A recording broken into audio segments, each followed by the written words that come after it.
Una banda de matones de la gran ciudad destruyó la paz y tranquilidad de una pequeña ciudad de Michigan. Es un desastre ahí dentro. ¿Qué tienes?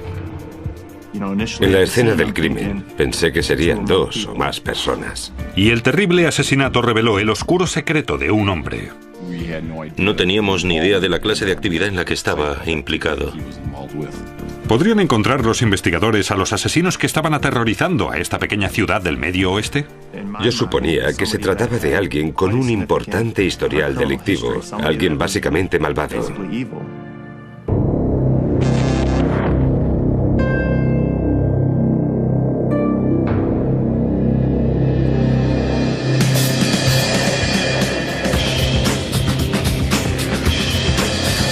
Crímenes imperfectos, Estados Unidos. Rockford, Michigan. A 15 kilómetros al norte de Grand Rapids y a unos 60 kilómetros de las orillas del lago Michigan. Rockford es la definición del medio oeste americano. La ciudad está llena de pequeños negocios y a lo largo del año se celebran muchas fiestas. Se sienten muy orgullosos de su historia, de sus tradiciones.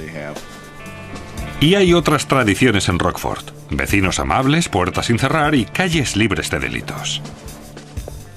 Casi todas las personas que conozco en Rockford se preocupan los unos de los otros, se interesan por lo que ocurre en su comunidad y se sienten orgullosos de ella. Pero en febrero de 2003 todo cambió. Y una faceta de Rockford que había permanecido secreta y oculta salió a la luz. Y de pronto, esta pequeña ciudad se enfrentó a los problemas de una gran ciudad. ¿911 de qué se trata? Todo empezó con una llamada al 911.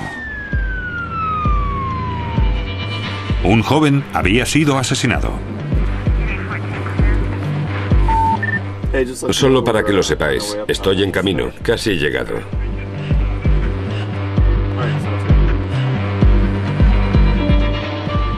En Rockford recibimos una llamada informando de un posible asesinato ocurrido en una casa. ¿Qué tenéis, chicos? Es un desastre ahí dentro. ¿Qué tienes? Los padres de Ian French, de 28 años, habían encontrado a su hijo muerto a tiros en su casa. En el suelo hemos contado 12 casquillos, y ese podría ser el número de disparos que ha recibido. Cuando entré en la casa me sorprendió el fuerte olor a descomposición. Era evidente que la víctima llevaba muerta algún tiempo. Ian French se encontró en el suelo del salón boca abajo. ¿Cómo va todo? Hemos tomado fotos en toda la casa. Hemos encontrado 12 casquillos diferentes que han sido disparados. Junto al sofá encontré unos casquillos. Uno del calibre 40 y el otro del 380. 2 armas y posiblemente 2 asesinos. Era muy extraño y no podíamos evitar pensar, estas cosas no pasan aquí. ¿Dónde crees que estaban situados los asesinos? A juzgar por los casquillos del 380, uno allí, y los del calibre 40 están aquí, probablemente uno de ellos estuviera donde está Jack. Quien quiera que matara a Ian French se tomó su tiempo inmovilizando a French con cinta adhesiva. Como puedes ver, hay cinta adhesiva en las manos. En las manos, sí. Hay una gran cantidad de cinta adhesiva. Lo habían inmovilizado con cinta adhesiva. Desde los hombros, las manos a la espalda, también con cinta adhesiva, así como las piernas y los pies. Era una gran cantidad de cinta adhesiva. ¿Cuál sería la razón de poner a alguien en esa posición en vez de matarlo directamente? Por algún motivo necesitaban controlarlo vivo durante un cierto tiempo. La casa de French estaba patas arriba. Los asesinos registraron todas las habitaciones. Los muebles estaban volcados, habían abierto los DVDs, habían movido los muebles, habían abierto los cajones, la cama también estaba revuelta, cosas así. Cuando miré en la cocina, habían sacado todos los cajones, habían abierto los armarios y había un montón de cosas por el suelo. Era evidente que alguien había estado buscando algo. ¿Pero qué tenía Ian French que valiese tanto como para matarle por ello?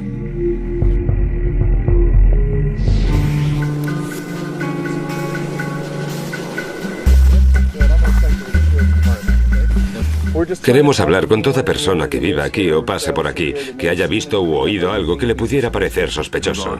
Hablamos con todos los vecinos de la zona y con sus familias para averiguar si habían visto algo, algún coche, alguien, cualquier cosa que pudiera darnos una pista sobre lo ocurrido o quién había entrado en casa de la víctima.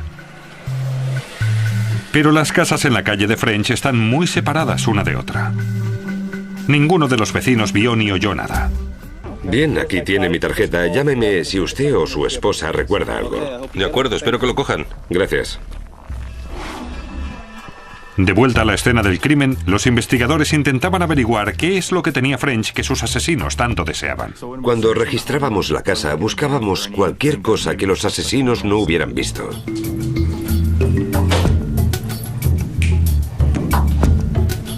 Parecía que los asesinos habían buscado en todas partes. Bueno, casi en todas partes. Había un lugar en el armario del dormitorio principal que tenía un panel de acceso en el techo. Uno de nuestros agentes lo abrió y encontró una mochila. Sacamos la mochila y dentro encontramos entre 3 o 4 kilos de marihuana. Parecía que una mochila llena de marihuana le había costado la vida a Ian French. Se trataba de un homicidio relacionado con el mundo de la droga, algo que no era propio de Rockford. Tal vez en otra ciudad, en grandes ciudades, pero aquí no. La violencia del mundo de la droga se había instalado en Rockford, Michigan. ¿Podría la policía detener a esos asesinos antes de que volvieran a matar? En la pequeña ciudad de Rockford, Michigan, la policía había encontrado a Ian French, de 28 años, envuelto en cinta adhesiva y muerto a balazos en su propia casa. También habían encontrado 4 kilos de marihuana de primera calidad, escondida tras un panel oculto en el techo. Cuando encontramos la marihuana, era evidente que esto era lo que los asesinos buscaban, aunque no la habían encontrado. Lo más probable era que ese hubiera sido el móvil de su asesinato y el registro efectuado en su casa. El informe del forense mostraba que las últimas horas de Ian French habían sido terroríficas. Al día siguiente fuimos a la oficina del forense y le acompañábamos mientras realizaba la autopsia. Una vez le hubo quitado la ropa, se veían los numerosos orificios causados por las balas.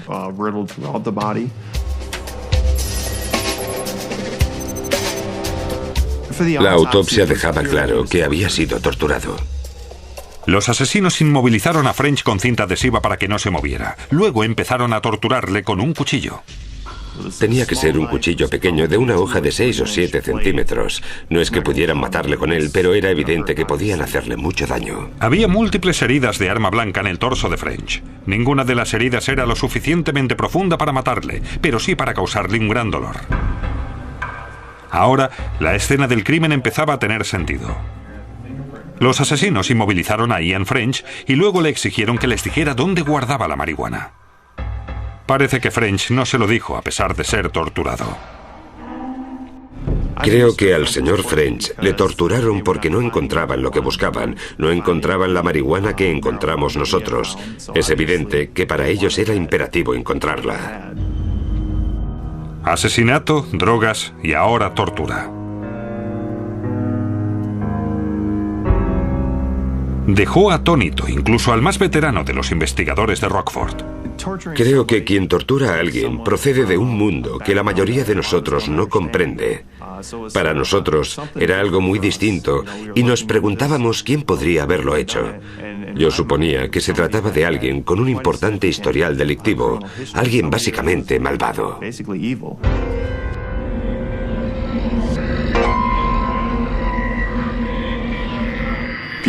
La gente cerraba la puerta, tenía miedo de salir por la noche, no apagaba las luces, se preocupaba más de lo que hacían sus hijos.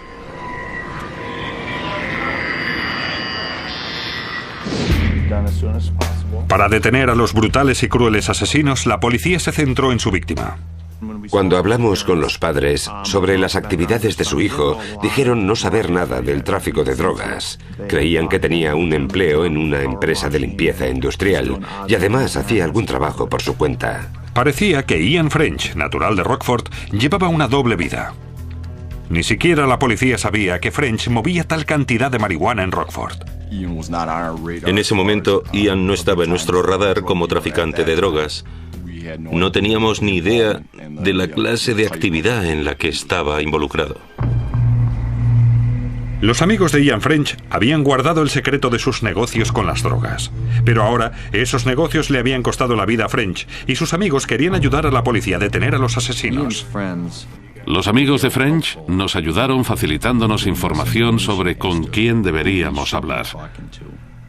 Nos dijeron que traficaba con drogas y estaban convencidos de que su muerte estaba relacionada con las drogas. No importaba con quién hablaran, siempre salía un mismo nombre: Thomas Rafferty.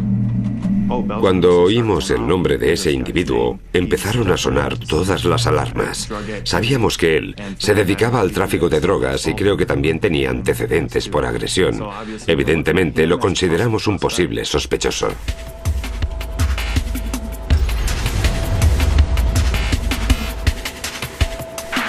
Los inspectores interrogaron a Rafferty y le preguntaron qué sabía del asesinato.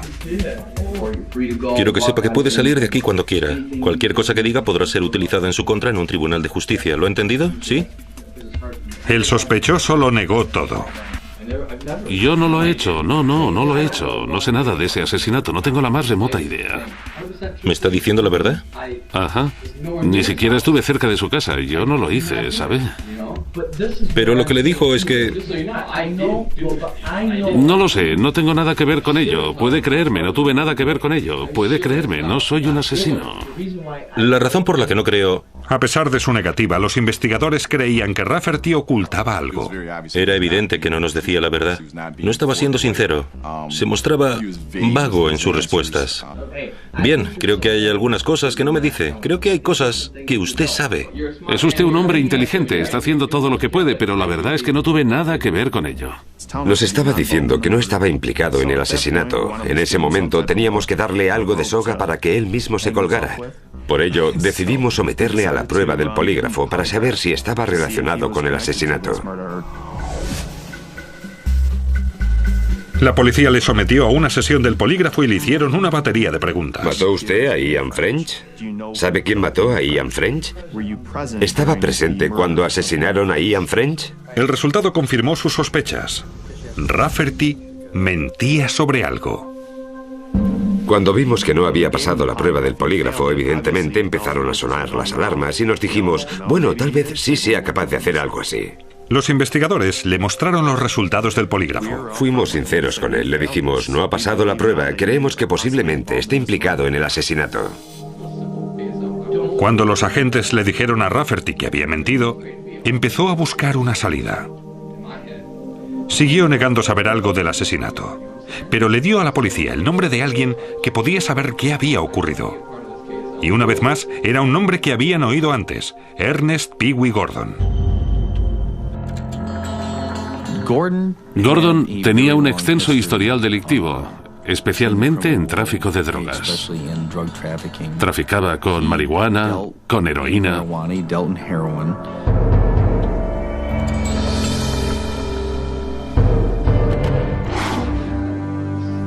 Rafferty le dijo a la policía que French y Gordon habían discutido. Averiguamos que un día Gordon e Ian se habían reunido en casa de Ian y discutieron sobre el peso de la marihuana que Ian le había vendido. ¿Cabía la posibilidad de que su discusión hubiera terminado en asesinato? Ahora la investigación señalaba al señor Gordon, convirtiéndose este en el principal sospechoso del asesinato del señor French.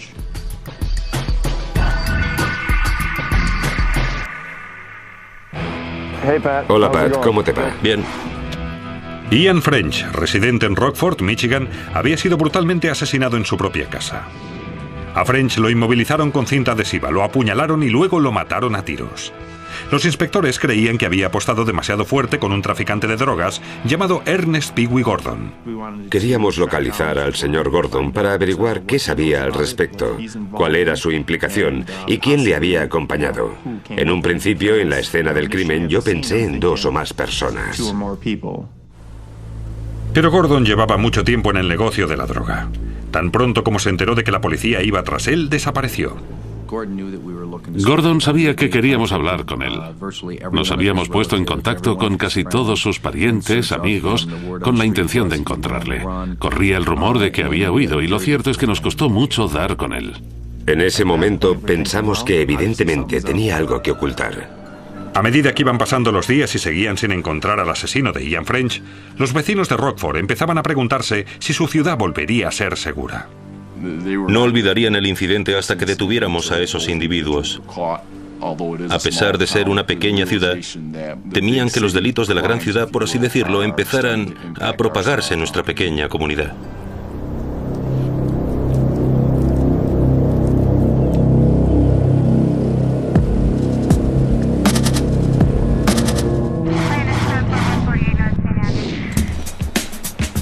Los investigadores no avanzaron hasta una semana después, cuando un rumor carcelario parecía que guardaba relación con el caso.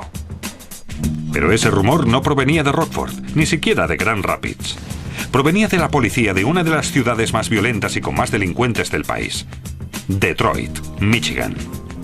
Recibimos la llamada de un inspector de Detroit que nos dijo que tenía información de que uno de sus sospechosos alardeaba de haber participado en un asesinato en Grand Rapids. El sospechoso se llamaba Edward Jonigan.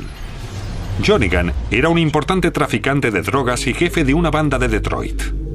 Edward Jonigan tenía un largo historial de robos a mano armada, agresiones, y era sospechoso en 2 o 3 casos de asesinato en la ciudad de Detroit.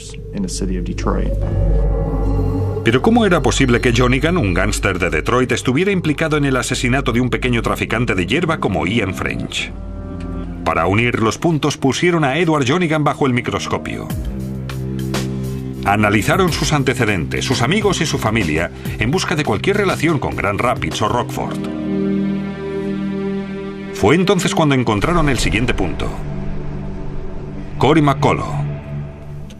Averiguamos que esos 2 hombres se conocían no solo de la cárcel, sino que habían ido a la misma escuela y vivían en el mismo barrio en Detroit.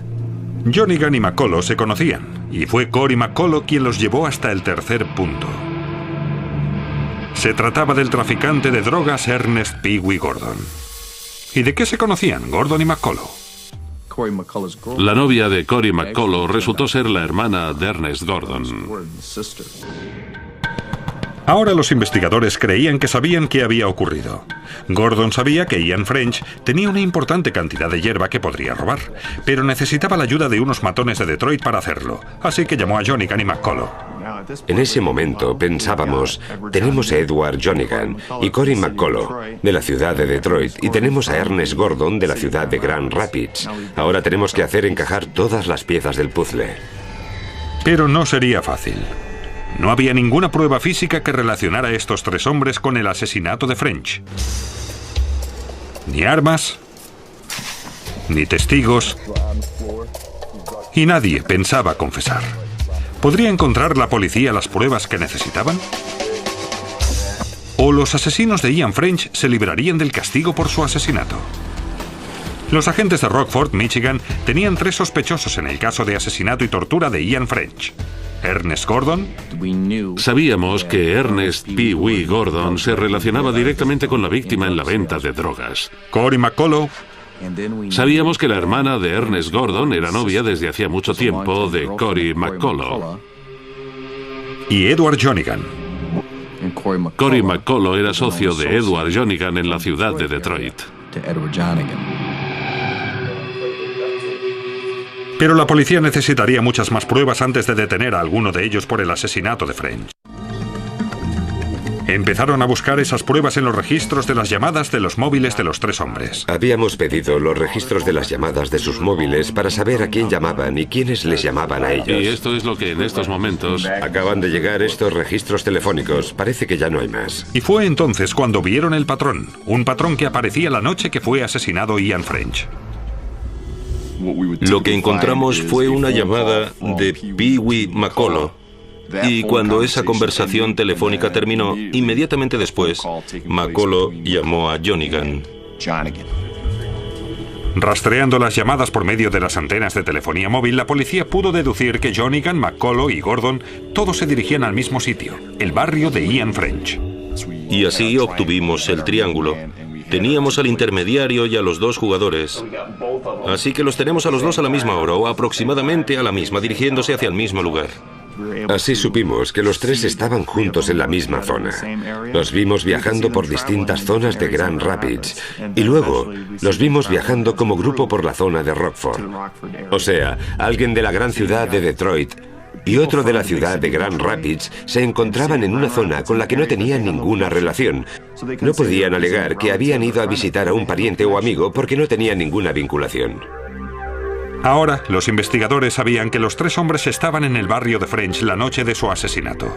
Era un buen comienzo, pero necesitarían algo más que unas llamadas telefónicas para que los hombres fueran juzgados. Una vez tuvimos las llamadas de los móviles y las vinculaciones entre los tres, pedimos una orden de registro de la casa de Edward Jonigan en la ciudad de Detroit. Los investigadores registraron la casa de Jonigan en busca de cualquier cosa que lo relacionara con la muerte de Ian French. Fue entonces cuando encontraron algo importante, y no una vez, sino dos. Primero, encontraron una pistola del calibre 40.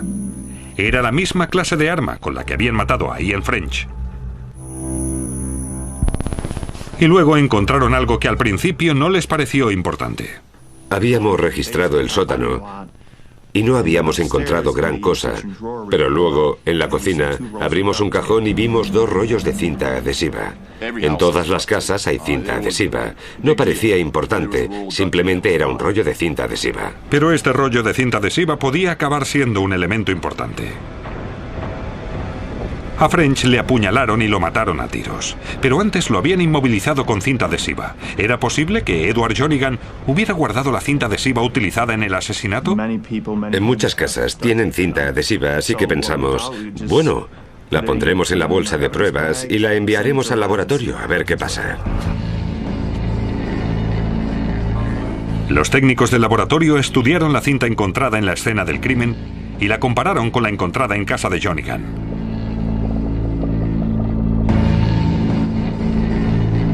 Se centraron en los bordes donde la habían roto para inmovilizar a French.